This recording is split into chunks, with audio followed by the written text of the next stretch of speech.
இந்த உலகத்திற்கு நியாய தீர்ப்பு உண்டாகுது. இயேசுவினுடைய முதலாவது வருகையிலே 2 காரியம் சம்பவித்தது. ஒன்று ஜனங்களுக்கு ரட்சிப்பு, இன்னொன்று உலகத்தின் அதிபதிக்கு நியாய தீர்ப்பு. ஆமென். 2 காரியங்களும் சைமல்டேனியஸ் நடக்குது. விசுவாசிக்கிற மக்கள் எல்லாம் ரட்சிப்படைகிறார்கள். இன்னொரு பக்கம் இந்த உலகத்திற்கு நியாய தீர்ப்பு.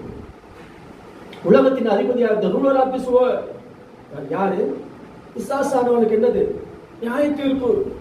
அதுதான் இங்க சொல்லப்படுது. இப்பொழுதே இந்த உலகத்திற்கு நியாய தீர்ப்பு உண்டாகிறது. இப்பொழுதே இந்த உலகத்தின் அதிபதி புறம்பாக தள்ளப்படுவா என்று சொன்னார். எனக்கு அன்பானவர்களே, சோதரம், உலகத்திற்கு நியாய தீர்ப்பு உண்டாகிவிட்டது. ஏனால் மனுக்குளம் எல்லா பாவம் செய்து ஏகமாய் கெட்டு போனார்கள். ஆண்டவர் அது ஒரு நியாய தீர்ப்பை உண்டாக்குகிறார். அந்த பாவம் செய்ய காரணமாக இருந்த உலகத்தின் அதிபதிக்கு நியாய தீர்ப்பு உண்டாக்குகிறார். அல்லேலூயா. நியாய தீர்ப்பு உண்டாகிறது. ஆனால் அந்த நியாய தீர்ப்பினால வந்த அந்த ஜட்ஜ்மென்ட்னால வந்த தண்டனையை தான் எடுத்துக்கொண்டார். அல்லேலூயா. நியாய தீர்ப்பு வந்துருச்சு. என்ன தண்டனை? மரண தண்டனை. மரண தண்டனையை யார் எடுத்துக்கொண்டது? யாரு?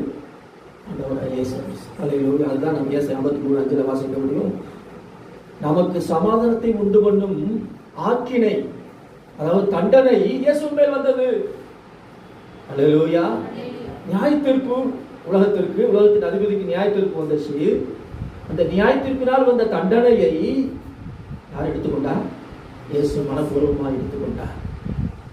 அவர் மேல் வந்தது. அவருடைய தழும்புகளால் என்ன ஆகிறோம்?